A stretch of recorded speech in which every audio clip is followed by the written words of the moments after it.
What's up, y'all? Another day, another messy day in the garage.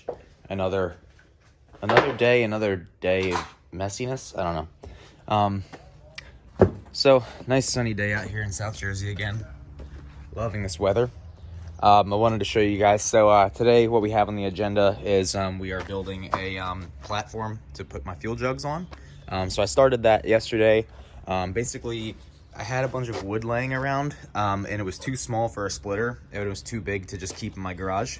So what I did was I took a bunch of old Honda transmission bolts and some washers that I found, and then I drilled all the holes through the trailer to get it to mount up. But it's very sturdy.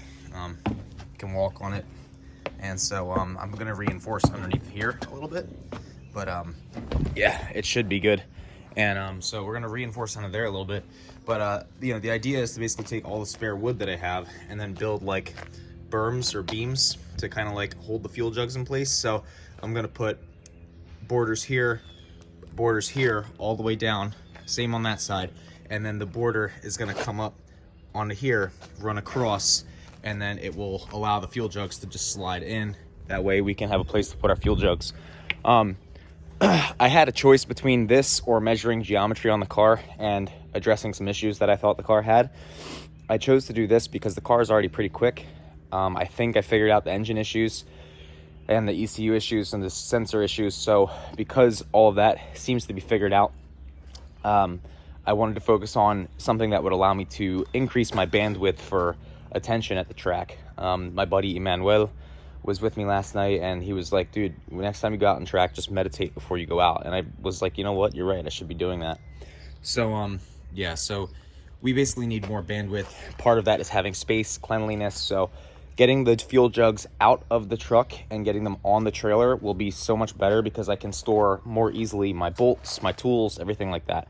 And then I think what I'm going to do with this box here is I'm going to start dedicating it to bolt storage. So I'll take my Harbor Freight bolt bins and put them in here, I think, because it'll be easier to get them in and out of here as opposed to in and out of the truck.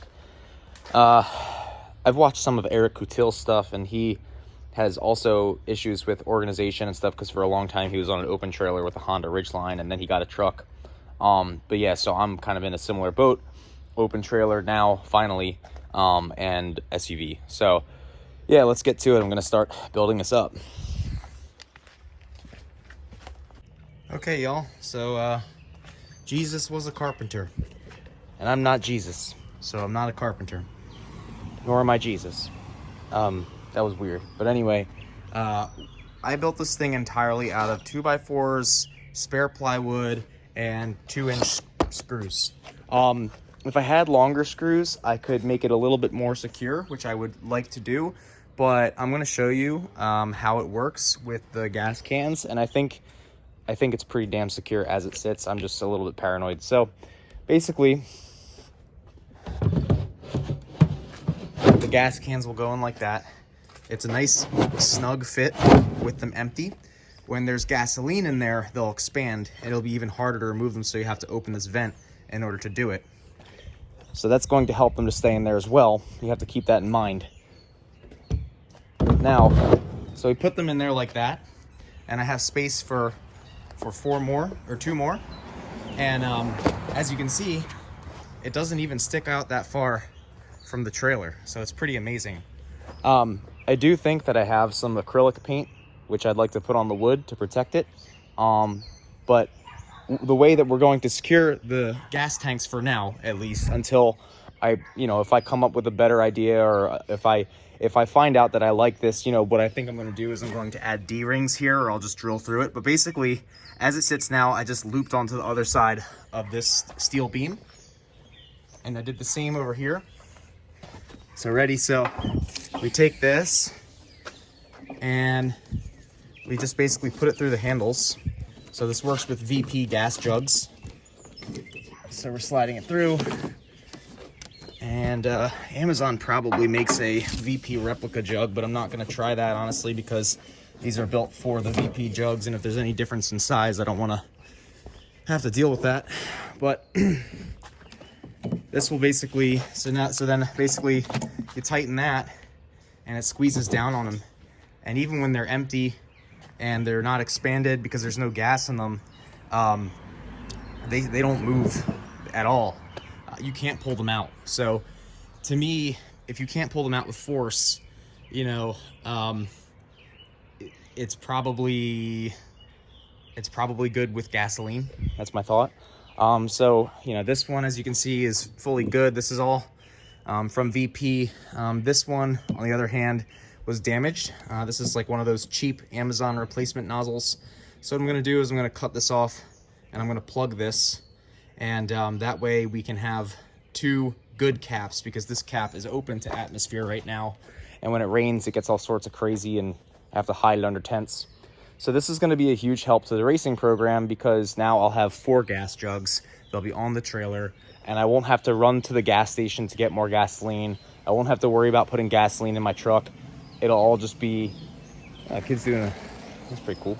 But yeah, it's going to be all on the trailer. So that's where we're at now. I'm probably going to order 2 more jugs, but let me go fix this one first, and yeah, I'll show you what that looks like when I'm done. All right, phone is not on the gimbal, so it's a little shaky. Sorry about that.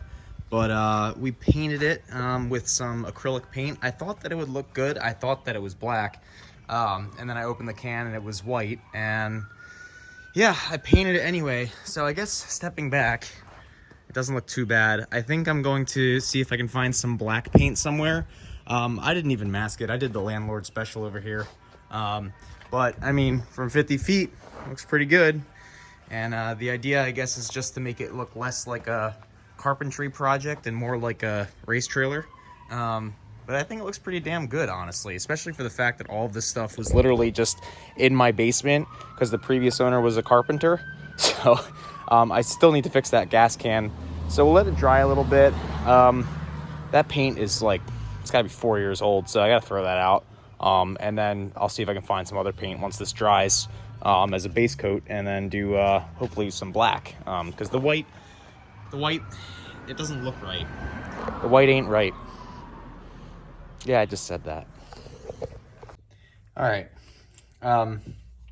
This cap was broken, as I showed you guys earlier. So they make caps that have plugs in them, but they're $10. I mean, the fuel jugs are expensive enough. They're $35 a piece, shipped to your house. You know, if you get a cheap one from Amazon, and then they might not get here in time. So I'm probably not going to order any additional ones for this upcoming event. But I wanted to show you guys a fix that I'm going to do to fix this fuel cap. I plan to use the fuel cap with the filler hose on it by just interchanging it, just pulling it off the one, putting it on the other when I run out of fuel in the one jug. But until I get another, you know, cap, basically I'm going to tighten this little fitting here onto the cap, and then this is an aluminum lug nut, and it's just the spare one I have. It fits in here just like that, so I'm going to push it in a little further, and then I'm just going to take RTV and then a stud, and we're going to put RTV in it, and that's gonna that's it. So I mean, that's kind of it for this video, guys. I just wanted to show you. So the trailer thing is done. I did actually you know, repaint it. So let me show you this fix when it's done, and then let me show you the trailer, and then we'll be done. Now, does this look terrible? Yes. Will it work? Maybe. I'm gonna go with probably, but I really don't care. Not spending $10 on a new cap. It's so stupid. You can also get the fittings somewhere, I'm sure, but I don't know where they're at. So anyway, I did lay down another coat of paint on this. It's gonna stay white for now. I do have some latex paint that I can put on top of it, some water-based, but it's not dry enough. It's still tacky, so it's got to dry completely, probably overnight, and then we can hit it with black if we'd like. But yeah, that's kind of it.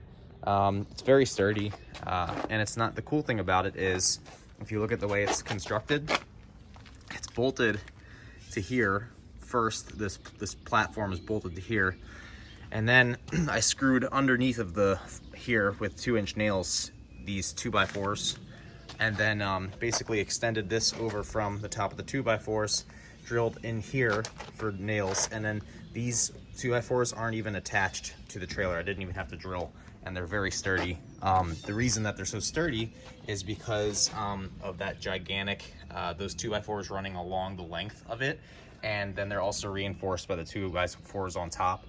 And because it's attached to this, and because it's all straight, it basically, and because it's attached to this bottom part, it's all very sturdy. And then of course all the bracing here helps. So yeah, not my best work, but it's definitely not my worst work. It's pretty good. So we're gonna go and clean up the garage, but that's it for this episode. So thanks for watching, y'all.